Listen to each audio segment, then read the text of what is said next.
Computer આધારિત RTO learning test આપણે લઈને આવ્યા છીએ, જે આપણે પાકું લાયસન્સ મેળવવા માટે આપવી ફરજિયાત છે. તેના માટે 15 પ્રશ્નના જવાબ આપવાના હોય છે.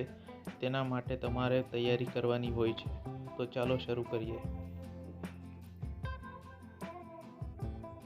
સામાન્ય માહિતી છે તે તમે વાંચી શકો છો પોઝ કરીને. તો ચાલો ટેસ્ટ શરૂ કરીએ. પ્રશ્ન 1. નીચે મુજબની નિશાની શું બતાવે છે? ઓપ્શન એ આગળ જમણે અને ડાબે રોડ છે. ઓપ્શન બી વાંકો ચૂકો રસ્તો. ઓપ્શન સી જમણે અને ડાબે વળવું નહીં. તો તેનો સાચો જવાબ આવશે ઓપ્શન સી, જમણે અને ડાબે વળવું નહીં. પ્રશ્ન નંબર 2. કોઈ જગ્યાએ રસ્તા ઉપર તમારી કારને રિવર્સ કરવી સલામત નથી, તો તમારે શું કરવાનું? ઓપ્શન એ આગળ જવું અને રિવર્સ કરવા અનુકૂળ જગ્યા શોધશો. બી બધા જ રિયર વ્યૂનો મિરરનો ઉપયોગ કરવો. યા ઓપ્શન સી રિવર્સ હોર્ન ચાલુ કરી વાહન રિવર્સ કરશો. તેનો સાચો જવાબ ઓપ્શન એ.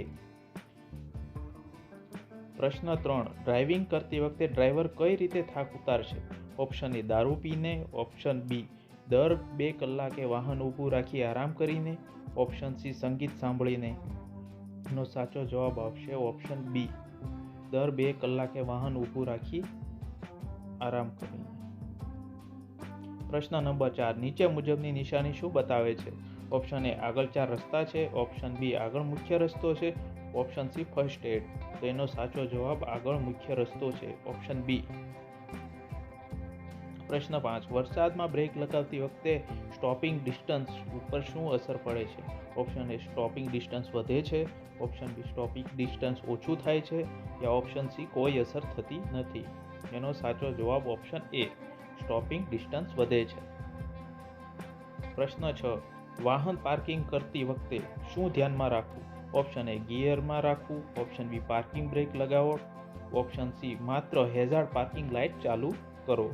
તેનો સાચો જવાબ પાર્કિંગ બ્રેક લગાવો, ઓપ્શન બી.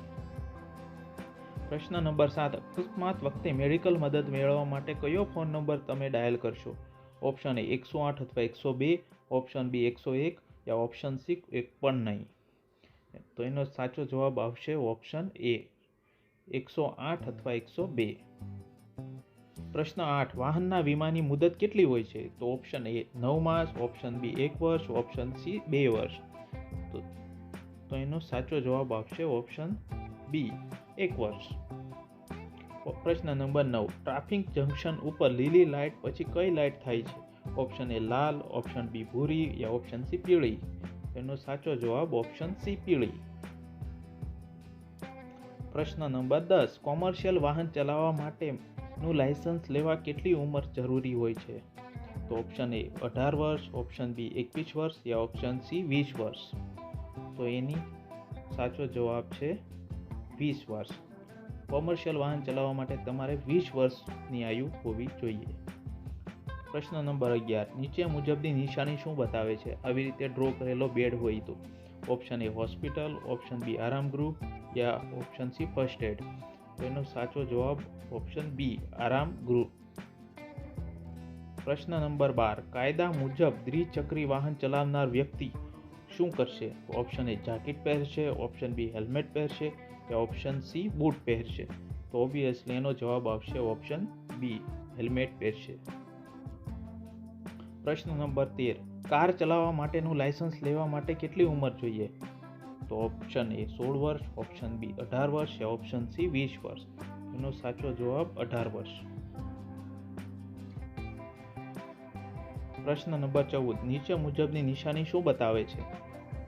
ઓપ્શન એ ફાટકવાળું રેલવે ક્રોસિંગ. ઓપ્શન સી ફાટક વગરનું રેલવે ક્રોસિંગ. યા ઓપ્શન સી 200 મીટર આગળ ફાટકવાળું રેલવે ક્રોસિંગ. તેનો સાચો જવાબ આવશે ફાટકવાળું રેલવે ક્રોસિંગ. પ્રશ્ન નંબર 15. કાયદા મુજબ મોટર કાર ચલાવનાર વ્યક્તિ શું કરશે? ઓપ્શન એ ચશ્મા પહેરશે. ઓપ્શન બી સીટ બેલ્ટ બાંધશે. યા ઓપ્શન સી ટોપી પહેરશે. એનો સાચો જવાબ આવશે ઓપ્શન બી, સીટ બેલ્ટ બાંધશે. તો દોસ્તો, તમે આવી રીતે તૈયારી કરીને તમે પાકું લાયસન્સ મેળવવા માટે જશો તો તમને આ ક્વેશ્ચનના આન્સર મદદરૂપ થશે અને તમે પાસ પણ થઈ જશો. તો તો આવી રીતે તમે ચેનલ ઉપર નવા હો તો સબસ્ક્રાઈબ કરજો, જેથી તમને આવા વિડીયો ફ્યુચરમાં મદદરૂપ થઈ શકે અને તમે બીજાને પણ શેર કરજો અને લાઈક કરજો. અને પૂરો વિડીયો જોવા માટે ધન્યવાદ. જય હિન્દ, જય ભારત.